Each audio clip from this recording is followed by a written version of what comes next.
ఒక ఇమేజ్ ఈరోజు సోషల్ మీడియాలో విపరీతంగా ట్రెండ్ అవుతోంది.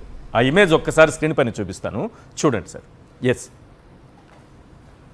Study tour in YSRCP government, study tour in కూటమి గవర్నమెంట్. ఇక్కడ ఏం లేదు, ఇంతే పెట్టారు. ఆ ముక్క మాత్రమే మనకు కనిపిస్తోంది.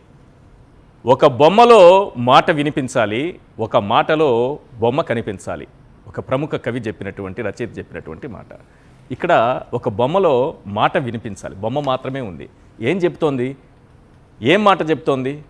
జగన్మోహన్ రెడ్డి గారు ఆ రోజు విద్యారంగంలో తీసుకొచ్చినటువంటి సంస్కరణలతో మన పిల్లలు, పేద విద్యార్థులు, ప్రభుత్వ స్కూళ్లలో చదువుకునే విద్యార్థులు అమెరికా వెళ్ళారు, ఐక్యరాజ్య సమితిలో ప్రసంగించారు, గొప్పగా మన రాష్ట్ర కీర్తిని, గొప్పతనాన్ని, పరిపాలనా విధానాన్ని ప్రపంచానికి చాటి చెప్పారు. వీళ్ళు మన మంత్రులు. చంద్రబాబు నాయుడు గారు విజనరీ. ఈయన పాలనలో వీళ్ళు సింగపూర్కి వెళ్ళారు, అన్నీ నేర్చుకుని వస్తారట, ఇక్కడికి వచ్చి అధికారులకు పాఠాలు చెప్తారట. మనం చెప్పిన పాఠాలతో మన రాష్ట్రం గొప్పతనాన్ని ఐక్యరాజ్య సమితిలో ఎగరేసినటువంటి చరిత్ర మన విద్యార్థులది. కానీ సింగపూర్కి వెళ్ళి పాఠాలు నేర్చుకుని వచ్చి ఇప్పుడు పరిపాలన బాగా చేస్తామంటున్నారు మన మంత్రులు. ఎస్, ఇంద్రనీల్ గారు, ఒకే ఒక పిక్చర్ సార్ చాలా అర్థాన్ని ఇస్తుంది అనిపిస్తుంది.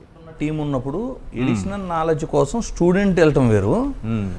అంటే 4 టర్మ్లు సీఎంగా పరిపాలన చేసిన తర్వాత అంటే అక్కడ వెళ్ళే మంత్రులు కూడా పాపం ఫస్ట్ టైం ఎలక్ట్ అయిన ఎమ్మెల్యేలో లేదు అంటే ఫస్ట్ టైం ఒక మంత్రిత్వ శాఖ చేస్తున్న వాళ్ళు కాదు కదా. అచ్చెన్నాయుడు కానివ్వండి, పి నారాయణ కావచ్చు, వీళ్ళంతా ఏంటంటే మాకేమీ తెలియదు, వేరే దేశం వెళ్ళి నేర్చుకుంటామనే స్థాయిలోనే ఆ కంపారిజన్లోనే తెలిసిపోతుంది ఎవరు నిజమైన విజను, నాలెడ్జ్డ్ పర్సన్ అనేది. దీనికి తోడు సార్ నాకు ఒక చిన్న డౌట్ సార్. ఇప్పుడు వైద్య శాఖకు సంబంధించిన మంత్రిని కూడా తీసుకెళ్లారు కదా. ఇప్పుడు అమరావతి డెవలప్ అవ్వాలన్నా లేదు సింగపూర్ని చూసి కొంత మనం నేర్చుకోవాలన్నా సైన్స్ అండ్ టెక్నాలజీ మీద కూడా కొంచెం అవగాహన ఉండాలి కదా. అవును, ఎన్విరాన్మెంట్, పర్యావరణం మీద అవగాహన ఉండాలి కదా. మరి అమరావతిని నిర్మించాలి అంటే అక్కడ ప్రజలు ఉండాలి అంటే రూరల్ వాటర్ సప్లై, గ్రామీణాభివృద్ధి వీటికి కూడా సంబంధం ఉంది కదా. మరి జనసేన నుంచి ఒక్కరిని కూడా ఎందుకు తీసుకెళ్లారు సార్ వీళ్ళు? ఈ శాఖలన్నీ జనసేన దగ్గరే ఉండే కదా. మీరు కూటమిలో చిచ్చు పెట్టేలాగా మాట్లాడుతున్నారు. లేదు సార్, నేనేమన్నాను, ఇప్పుడు రోడ్లు భవనాల వాళ్ళు వెళ్ళారు, ఏదో పోయేది 6 పోయారు, వెళ్ళారు. అంటే జనసేనకి ఎందుకు ప్రాతినిధ్యం ఇవ్వట్లేదు ఇలాంటి వాటిల్లో? కేవలం జనసేన ఏదన్నా డిఫెండ్ చేసుకోవాల్సిన కాడో లేదు అంటే ట్రబుల్ షూటర్ గాను విపరీతం అంటే Vizag steel plant, bulk drug park దగ్గర ఇలాంటి చోట ప్రజలు వ్యతిరేకిస్తూ ఆల్మోస్ట్ దాడులు చేసే పరిస్థితి ఉంటాయి చూడండి. అక్కడేమో పవన్ కళ్యాణ్ తీసుకెళ్లి ఉంచోబెడతారు. ఇక్కడ చూడండి ఎన్విరాన్మెంట్, రూరల్ వాటర్ సప్లై, గ్రామీణాభివృద్ధి, సైన్స్ అండ్ టెక్నాలజీ గడిగించడం ఇట్లాంటి వాటికి వాడుకుంటారు. కానీ నిజంగా సింగపూర్ టూర్ తో ప్రయోజనం ఉందనుకుంటే మీరు అన్నట్టుగా జనసేన నుంచి శాఖలు, రిలవెంట్ శాఖలు ఉన్నాయి. నేను ఓన్లీ కూటమిలో ఉన్న జనసేన తీసుకెళ్ళమని అడగట్లా నేను. రూరల్ వాటర్ సప్లై, గ్రామీణాభివృద్ధి, ఎన్విరాన్మెంట్, పర్యావరణము, మరి పర్యావరణం కూడా అవసరమే కదా, science and technology and tourism, ఈ రిలవెంట్ శాఖలన్నీ జనసేన దగ్గరే ఉన్నాయి. జనసేన దగ్గర ఇన్ని రిలవెంట్ శాఖలు ఉండా ఒక్కళ్ళు కూడా జనసేన నుంచి తీసుకెళ్ళలేదు. నెక్స్ట్ ఇంకోటి మీకు గుర్తుందా సార్, పోలవరం అప్పట్లో పూర్తవక ముందే ఎలక్షన్ స్టంటు, ప్రచార ఆర్భాటం కోసం మళ్ళీ ఇలాగే ప్రజలు కట్టిన పన్నుని దుర్వినియోగం చేస్తూ రాష్ట్ర వ్యాప్తంగా అన్ని నియోజకవర్గాల నుంచి రైతులను తీసుకెళ్లి పోలవరం యాత్ర అని ఒకటి పెట్టారు. అంటే మీరు నిజంగా అది కంప్లీట్ చేసి వాటర్ ఎత్తే వాళ్ళు హ్యాపీగా సాగు చేసుకుంటారు. వాళ్ళకి ఆ పోలవరం ఎలా పనిచేసిద్ది ఈ అవగాహన అవసరంలా యాక్చువల్ చెప్పాలంటే. కానీ అన్ని నియోజకవర్గాల నుంచి తీసుకెళ్లారు. అప్పట్లో మీకు ఇది కూడా గుర్తుండాలి, ఏది జయము జయము చంద్రన్న అనుకుంటూ ఒక మళ్ళీ అక్కడ ఒక భజన ప్రోగ్రాం. అంటే ఆయన మారడు సాహిత్యం, అద్భుతమైన సంగీతంతో ఆ రోజుల్లో అది ప్రజల్ని ఒక ఊపు ఊపింది సార్. కానీ ఇప్పుడు పోలవరం విజిట్ అనుకుంటే ఒకసారి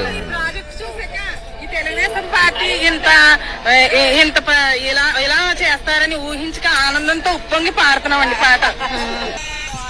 సార్ ఇది నేను ఎందుకు అంతసేపు వినిపించానంటే ఈ సాహిత్యకారుడు ఎవరో తెలియదు, ఈ వాగ్గేయకారులు అంతకుమించి తెలియదు. ఇందులో నెక్స్ట్ పాట వింటే అందులో ఏముంటుందో తెలుసా సార్? పోలవరం కట్టినావు అంటే ఫినిష్, కట్టేశాడు, అయిపోయింది, కంప్లీటెడ్. అమరావతిని కట్టినావు, అది కూడా కంప్లీటెడ్, అయిపోయింది. ఆ సాహిత్యం ఎవరు రాశారో, ఆ సాహిత్యకారుడు ఎవరో, ఆ వాగ్గేయకారులు ఎవరో నిజంగా దండం పెట్టాలి వాళ్ళు. సార్ పోలవరం విజిట్ అసలు అవసరం ఏమొచ్చిందో తెలుసా మీకు? అప్పుడు 3వ సారి సీఎంగా ఉన్నారు. అంటే రైతులు నన్ను నమ్మటం లేదు. మనకి నితిన్ సినిమా ఒకటి ఉంటుంది సార్, నన్ను కొట్టలే అని చెబుతా ఉంటాడు శివప్రసాద్ వాళ్ళ ఎక్స్ ఆయన. అయితే ఇక్కడ ప్రజలు నమ్మకపోవటం వల్ల నిజంగానే పోలవరం కడుతున్నాము చూడండి రా బాబు అని, నిజంగా నువ్వు కడితే సాగునీరు వస్తే ఆబ్వియస్లీ రైతులు వ్యవసాయంలో బిజీగా ఉంటారు. కానీ ఈ ప్రచార ఆర్భాటాలు, మన యోగా డే తీసుకున్న ఏదైనా కూడా సార్, ఎంత ప్రజాధనం దుర్వినియోగమైనా పర్లేదు, నా స్వార్థ రాజకీయాల కోసం నేను ఇలాంటి ప్రచార ఆర్భాటాలను మాత్రం వీటికి బ్రేక్ పడనివ్వను అనే ధోరణిలోనే ఉంటుంది.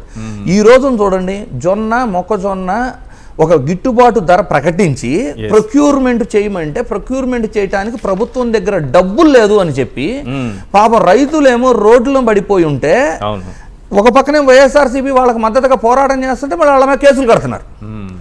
ఇక్కడ వీళ్ళేమో వ్యవసాయ శాఖ మంత్రి అసలు అక్కడ వ్యవసాయం లేని దేశానికి వెళ్ళి జలసాలు చేసుకుంటున్నారు. ఇంకేమనాలి మరి?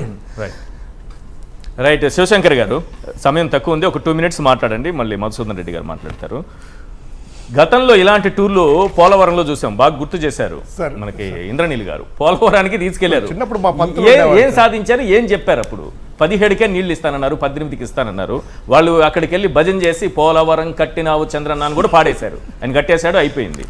తర్వాత ఇదే అమరావతి రైతులను తీసుకెళ్లారు సింగపూర్కి. వాళ్ళు ఏం నేర్చుకుని వచ్చారు, ఏం తెలుసుకుని వచ్చారు, ఇప్పుడు ఆ రైతులంతా ఎక్కడున్నారు, వారికి ఏమి జ్ఞానోదయం అయింది ఆ రోజు సింగపూర్కి వెళ్ళి రావడం వల్ల? సార్, అప్పుడు సోషల్ మీడియా లేదు, ఏమి లేదు. తన మీడియా ఒకటే, అంటే అంత ప్రభావితంగా లేదు కాబట్టి మీడియాలో చెప్పించుకొని జనాలందరికీ కూడా చూపిద్దాం అనుకున్నారు. మీరు అన్నట్టు మంచి సీరియస్ టైమింగ్ లో కూడా ఈ పాట వింటే కనుక ప్రతి ఒక్కరు కాస్త నవ్వి రిలాక్స్ అవుతా ఉంటారు. మంచి ఎంటర్టైన్మెంట్ లాగా ఈ సాంగ్ ఉరుతలుగింది, బాగా ట్రోల్ అయ్యి. ఇప్పుడు ఏంటంటే ఈరోజు జగన్మోహన్ రెడ్డి గారు వాళ్ళు చెప్పారు, అయ్యా ఉచిత బస్సు నువ్వు అన్నావు కదా, ఈరోజు ఉచిత బస్సు అనేటువంటిది పెట్టి మొత్తం అంతా కూడా ఎండ్ పెట్టించేసి ఆ పోలవరంకి అమరావతికి అంతా కూడా తిప్పయ్యా తెలుస్తుంది కదా అంటే కనుక ఎన్ని చేయరు, ఎందుకంటే తెలిసిపోద్ది కదా అని. అప్పుడు ఏదో ఎలక్షన్ ముందు కానీ చేద్దాం లేదని అని చెప్పుకున్నారు కదా. ఇంకోటి సార్, మా మాస్టర్ చెప్పేవాళ్ళు మాకు, నరసింహ గారు అని చెప్పి ఇప్పుడు ఎక్స్పైర్ అయ్యారు, ఆయన చెప్పేవాళ్ళు ఏదైనా పని చెప్తే చేయకపోతే వేరే వాళ్ళు చేశారు, ఎవరే పరిగెత్తా వెళ్ళేవాళ్ళు. ఈ పని చేయంటే కదా మన చిన్నప్పుడు ఎట్లా ఉత్సాహంగా రే అది తీసుకెళ్లి వాటర్ బిందె ఎట్టు పెట్టరా అంటే పరిగెత్తేవాళ్ళు. అప్పుడు పిలిచి రే గాడిద పని గాడిద చేయాలరా, గుర్రం పని గుర్రం చేయాలరా అని చెప్పి తిట్టేవాళ్ళు.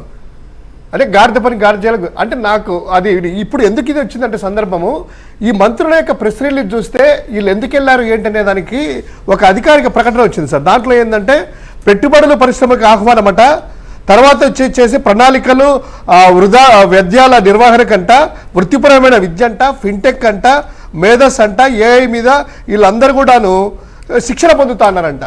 అంటే నాకు అర్థం కాలేదు, పోర్ట్ఫోలియోలు ఏమన్నా మారినా వీళ్ళకి ఏమన్నా? పరిశ్రమల శాఖ మంత్రి అక్కడికి లేడు, ఆయన పరిశ్రమలు పెట్టుబడులు ఆహ్వానించడానికి. లేదా ఏఐ గురించి అధికారులు ఎవరు కూడాను సీనియర్ ఐఏఎస్ల అధికారి కానీ లేదా కమ్యూనికేషన్ ఐటీ అని సంబంధించిన ప్రిన్సిపల్ సెక్రటరీ గారు ఇక్కడ లేరు. ఎవరున్నారు ఇక్కడ అంటే ఐఎఫ్ఎస్ అధికారి ఉన్నారంట, ఫారెస్ట్ సంబంధించినటువంటి ఐఎఫ్ఎస్ అధికారి. ఇంకా ఎవరు ఉన్నారంటే 2 జూనియర్ అధికారులు ఉన్నారంట. వీళ్ళు వెళ్ళి పెట్టుబడులకు ఆహ్వానిస్తే ఆ పెట్టుబడులు వచ్చి ఇక్కడికి వచ్చాయట. తర్వాత వీళ్ళు వచ్చి అక్కడ లర్నింగ్ చేసేసి ఇక్కడ చెప్పాలంట. వాళ్ళు అక్కడ శిక్షణ తీసుకొని ఆ జీవోలో ఏం చెప్పారు, ట్రైన్ ద ట్రైన్ కాన్సెప్ట్ అంట. వీళ్ళు నేర్చుకొని చేయాలంటే, కానీ మంత్రులకి జీవోలో అది లేదు. ఓన్లీ మీరు జల్సాలు చేసి రండి అన్నటువంటిదే ఉంది. అధికారుల జీవోలో మీరు అక్కడ నేర్చుకొని ఇక్కడికి వచ్చి చెప్పాలంట, train the train concept. So ఇప్పుడు ఓవరాల్ గా ఏంటంటే సార్, ఇక్కడ మీరు ఇందాక చెప్పినట్టు రామకృష్ణుడు గారి పన్ను ప్రజలకు బాగా గుర్తుంటది. ఒక పన్ను తీసుకోవడానికి ఇదే సింగపూరే, ఎంజాయ్ చేయడానికి ఇదే సింగపూరే. మొత్తం అంతా జరిగేది ఏంటంటే జైము జైము చంద్రన్న సార్, జైము జైము చంద్రన్నే. అదే ఈ పన్ను మనం కూడా ఈ పన్ను కట్టి ఆ పన్ను మీరు అన్నట్టు పన్ను. రైట్, మధుసూదన్ రెడ్డి గారు ఫైనల్ కంక్లూడ్ చేయండి. ఈ ఫ్రీ బస్సులు పెట్టి పోలవరంకి తీసుకెళ్ళినట్టుగా, లేకపోతే డబ్బులు ఖర్చు పెట్టి సింగపూర్కి తీసుకెళ్ళినట్టుగా రాష్ట్ర ప్రజల్ని అమరావతి తీసుకెళ్లి చూపించవచ్చు కదా, మళ్ళీ బస్సులు టూర్లు వేయచ్చు కదా చంద్రబాబు నాయుడు గారు. ఇంతకు ముందు కూడా ఒక సినిమా డైలాగ్ మీకు చెప్పాను సార్, ఇది రుతు మునుగు పులికేసి సినిమాలో బాగా గుర్తుంది నాకు, గుర్తుంటుంది మీకు. ఆ టైప్ ఆఫ్ చరిత్ర చంద్రబాబు నాయుడు గారు సార్. ఇప్పుడు పోలవరంలో యాక్చువల్గా ఎంత అవినీతి జరిగిందనేటువంటిది జగన్మోహన్ రెడ్డి గారు చెప్పారు సార్. 2014-19 మధ్యలో కనీసం ఈ స్పిల్వే కట్టకుండా ఈ యొక్క కాపర్ డ్యాము ఈ యొక్క ఇది కట్టేస్తే, వాల్స్ కట్టేస్తే డయాఫ్రమ్ వాళ్ళు నీళ్లు ఎట్టపోతాయి, ప్రవాహంలో నీళ్లు పోవు కదా, అవి కొట్టుకుపోతాయి, మీరు ఫస్ట్ స్పిల్వే కట్టండి అని చెప్పి జగన్మోహన్ రెడ్డి గారు డైరెక్షన్ ఇచ్చారు.